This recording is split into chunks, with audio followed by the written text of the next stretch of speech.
Coming up next, the Sacramento Kings. Sacramento winners of only 25 games last year. They had a ton of games missed with injured players. Richmond, Williams, they need some physical presence. They also need a good point guard, and a lot of people, including Sacramento, have said, we're going to take Bobby Hurley. Let's find out if that's what the case is. Here's David Stern.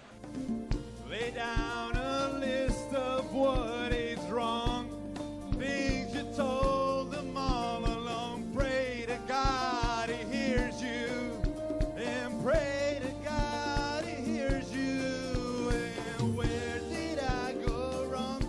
I lost a friend somewhere along in the bitterness. And Happy New Year, everybody, and welcome to Backfired, an NBA history podcast about bad teams, bad luck, and bad decisions. My name is Lewis, and today we are going to be talking about a Tobacco Road point guard, just like in one of the very first episodes of this podcast. But instead of drinking his NBA career away like Ty Lawson did, we're going to talk about Bobby Hurley, whose career was, for all intents and purposes, taken away from him very early on.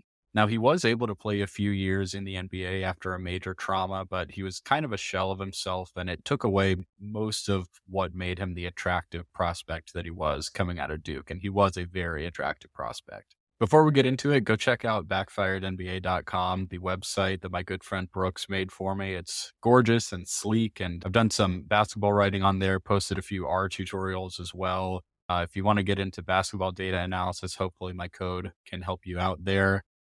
Let's start with some family background for Bobby Hurley. So Bobby and his brother Dan are the sons of Bob Hurley, who was a great high school basketball coach in Jersey City, New Jersey at St. Anthony High School. So Bobby and Dan kind of joined the family business, so to speak. Bobby has been the head coach at Arizona State since 2015, and Dan has been the head coach at UConn since 2018. And they are doing very well this year. ASU under Bobby Hurley really hasn't been very good, but the high school that Bob Hurley coached at, St. Anthony, won the New Jersey State Championship 28 times under his coaching, which is ridiculous to imagine. My high school's basketball team won fewer than 28 games the entire time that I was in high school, so it is impossible for me to fathom that kind of success. Bob Hurley coached a ton of players who went on to play college basketball, a good amount of NBA players, but most notably 5 first-round picks. Those 5 guys are Kyle Anderson, a.k.a. Slow-Mo, who is a Minnesota Timberwolf, formerly a Memphis Grizzly, San Antonio Spur, and UCLA Bruin. He was the 30th pick in 2014. Rashawn McLeod was the 20th overall pick in 1998 after playing at St. John's and Duke. He was traded alongside Dikembe Mutombo from the Atlanta Hawks to the 76ers in 2001. Unfortunately, his career ended prematurely after a bone spur gave him nerve damage in his left leg. Roderick Rhodes, who played at Kentucky and Southern California, he was drafted 24th by the Rockets in 1997. His NBA career was pretty uneventful, but he was traded from Houston to Vancouver, and the Grizzlies were in Houston for a game, and the trade was consummated either right before or right after the game between the Grizz and the Rockets. So Rhodes and the guy that he was traded for, Sam Mack, just switched locker rooms and went to meet their new teammates and coaching staff then and there. So that's always been funny to me. I think I've mentioned that on this pod before. Luther Wright was 18th in the 1993 draft. He was a very tragic story that I'll probably save for a future episode, but he played briefly for the Utah Jazz after 2 seasons at Seton Hall. And then last but not least, but first chronologically, was Bobby Hurley, his son. And Bobby really is what started to give his dad national attention because Bobby was a superstar point guard. Hurley, in my opinion, is kind of the prototypical hateable Duke player, but he kind of goes under the radar a little bit because he played alongside Christian Laettner and Grant Hill. So those two kind of soaked up the spotlight while Hurley just kind of went underhated for his time. He got his fair share of hatred, but certainly not as much as if he were the centerpiece of a team. As far as hated white Duke guys go, I assume that he's behind JJ Redick, Christian Laettner, Grayson Allen, Danny Ferry, Steve Wojciechowski, Greg Paulus, and maybe Cherokee Parks. I don't know if Parks was noteworthy or, on good enough teams to be hated. Hurley usually wasn't expected to be a high scorer, and he really didn't need to be because he was always playing alongside a super high usage, high efficiency player. But what you saw from Hurley during his 4 years at Duke was some serious progression as a player. So he was a starter from day one.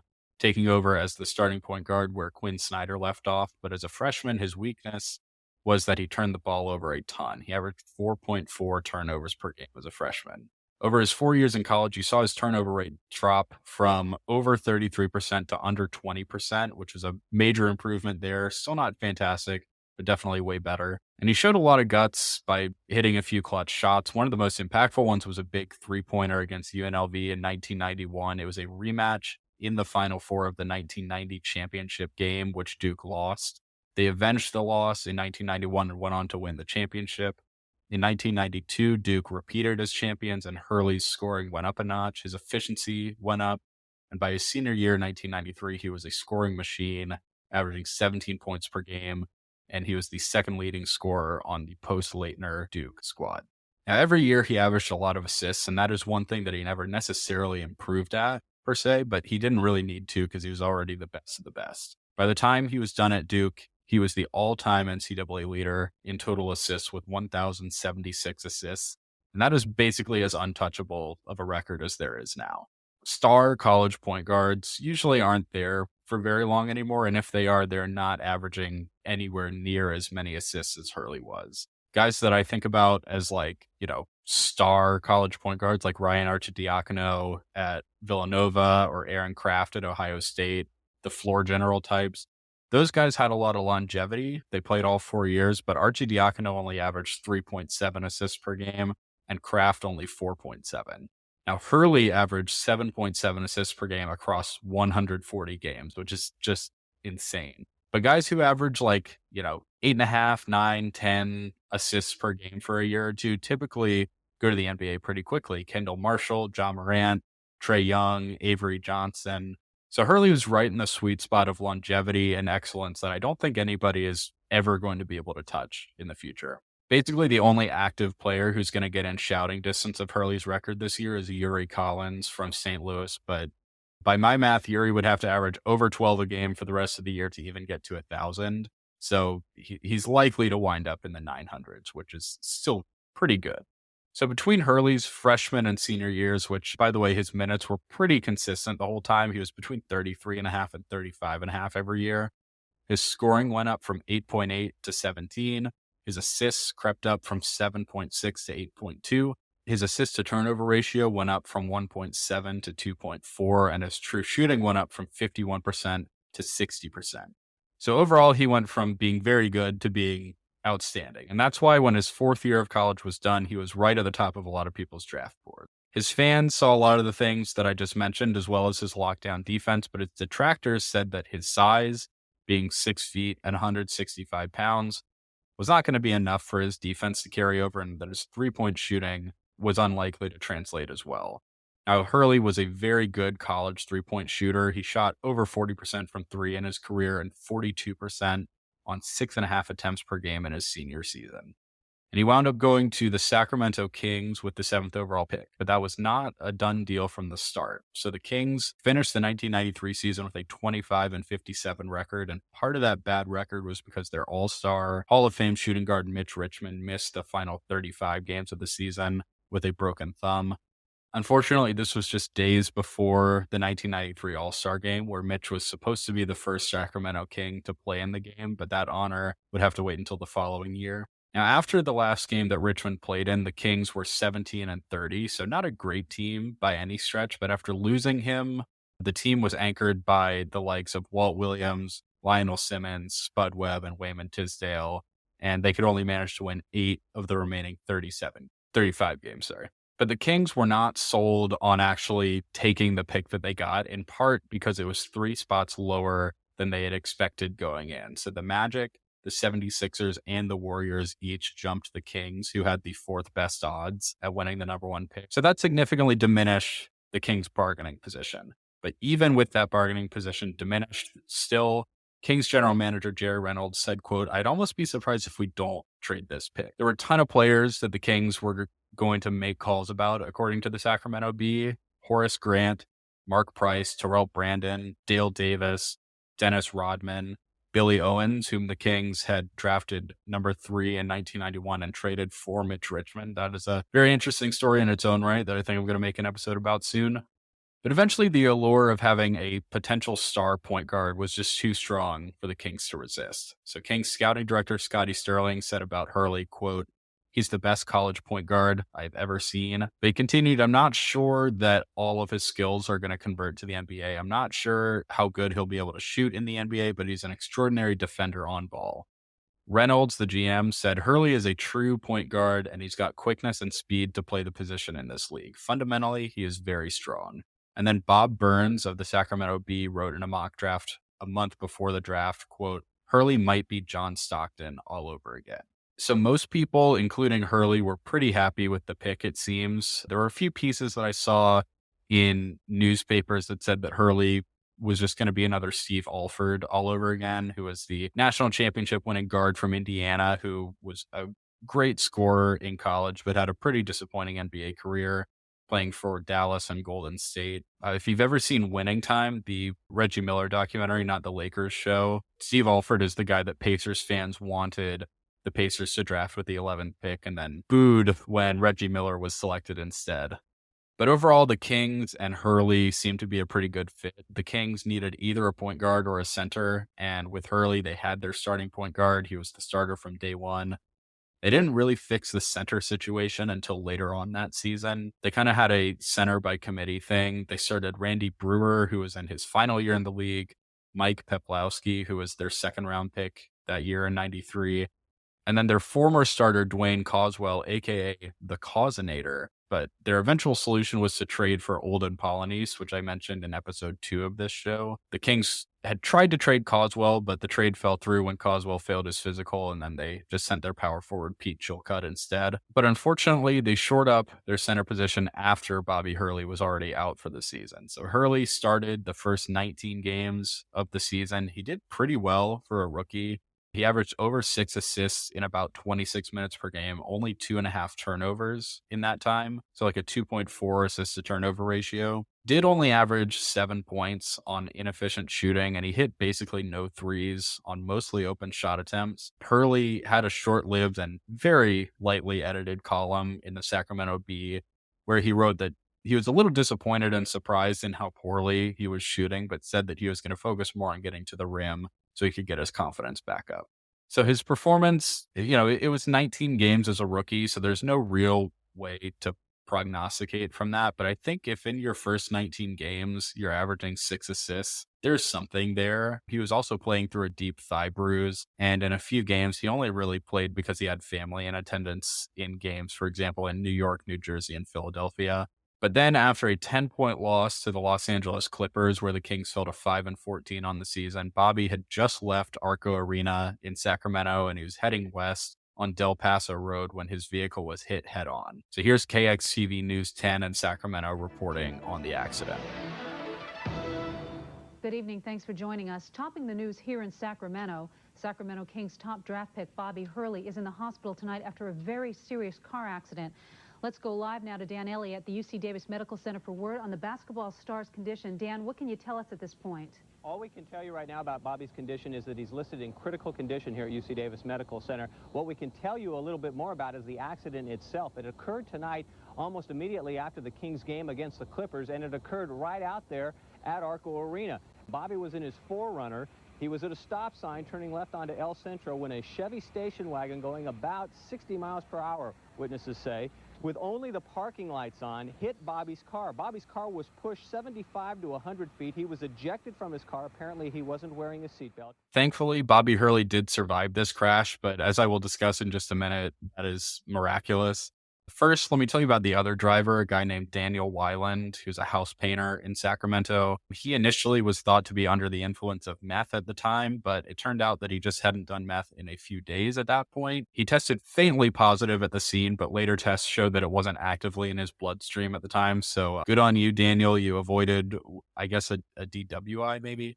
But as mentioned in the news clip, he was driving with no headlights on, and he got really lucky that Hurley didn't die because eventually he was just sentenced to 3 years of probation for misdemeanor reckless driving.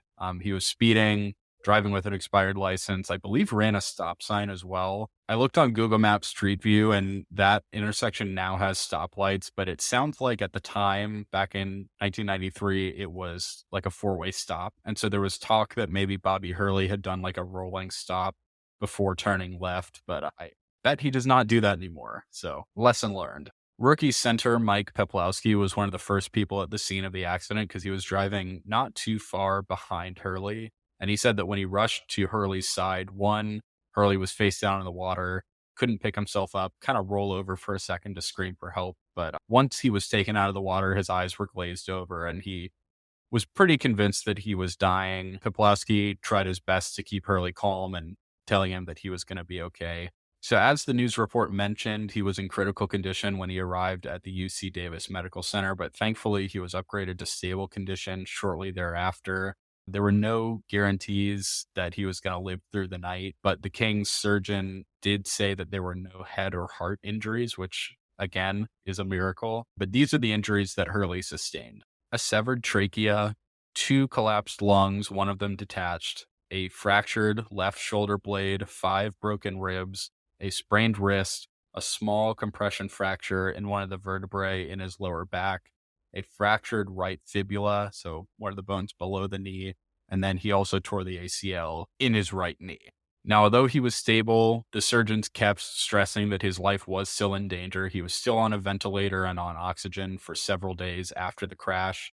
The UC Davis surgeon and the Kings surgeon both said that most people would have died in a crash this severe. His car was completely destroyed and he was turning left. The guy was coming from his left, so he was hit right on the driver's side wheel, basically. Nobody would entertain any questions about whether Hurley would ever play basketball again. They maintained that they were concerned with keeping him alive. But thankfully, he would play basketball again. He had to rehab from all those injuries that I mentioned, regain some muscle mass, regain some weight. He was already real thin when he was in playing condition, but he lost about 20 pounds in the hospital. But about 3 months after his accident, in March, he shot a basketball for the first time since that Clippers game.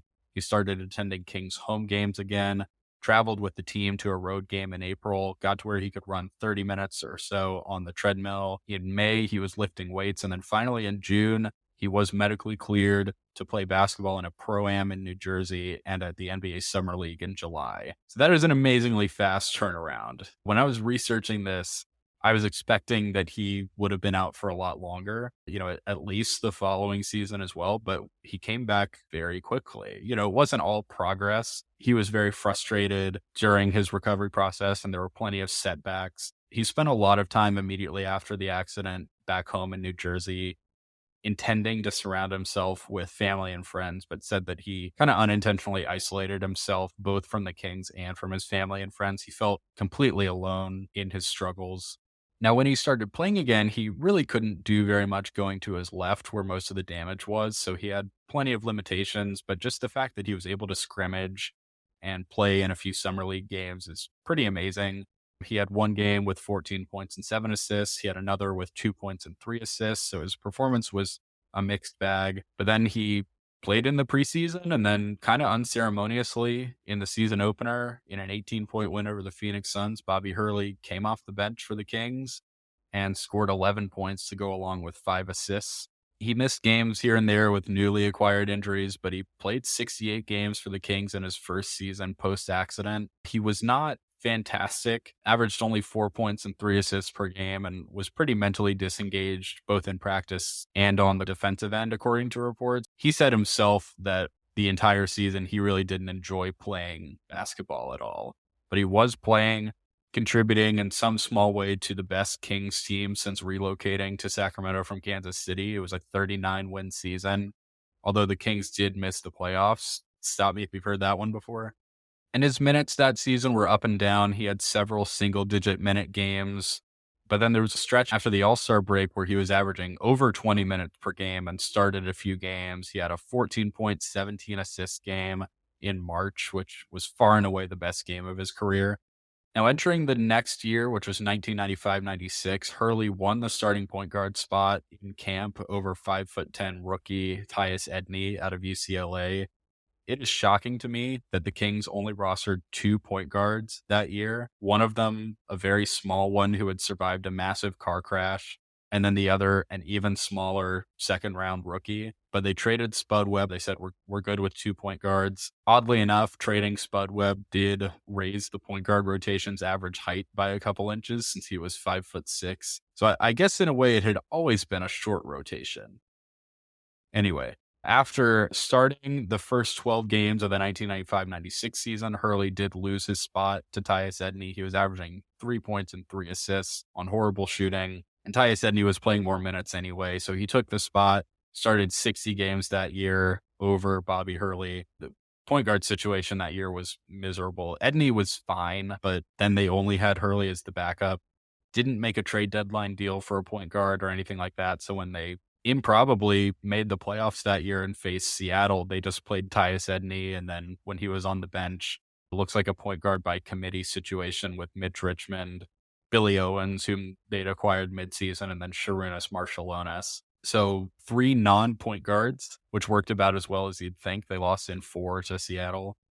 In the 96-97 season, which was Hurley's 4th in the league, he's really just an end-of-the-bench guy. The Kings had acquired Mahmoud Abdul-Rauf, who pushed Tyus Edney out of the starting spot for parts of the year. And then finally in the 1998 season, Hurley did win the starting spot once again, but he was benched again for a rookie. And finally, he and somebody else were traded to the Vancouver Grizzlies in exchange for Otis Thorpe plus somebody else. Go back to episode 30 to hear about Thorpe, the malcontent that ruined the Vancouver Grizzlies in my current view. I go back and forth between blaming the relocation to Memphis on Michael Heisley, the Canadian dollar, Steve Francis, and Otis Thorpe. So currently, Otis Thorpe is my answer, but ask me again in a couple weeks. But Hurley is traded to Vancouver. Stu Jackson, the president and general manager of the Grizzlies, is extremely impressed by Hurley's work ethic. He says the day that Hurley arrived, he was in a hotel in Vancouver, and Jackson went there to meet him, and it was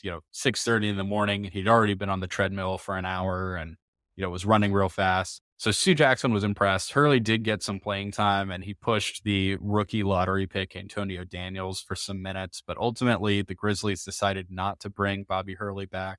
He was asked not to show up to workouts after the NBA lockout ended. And before the lockout shortened season began, he was waived with 1 year and around $4 million remaining on his contract.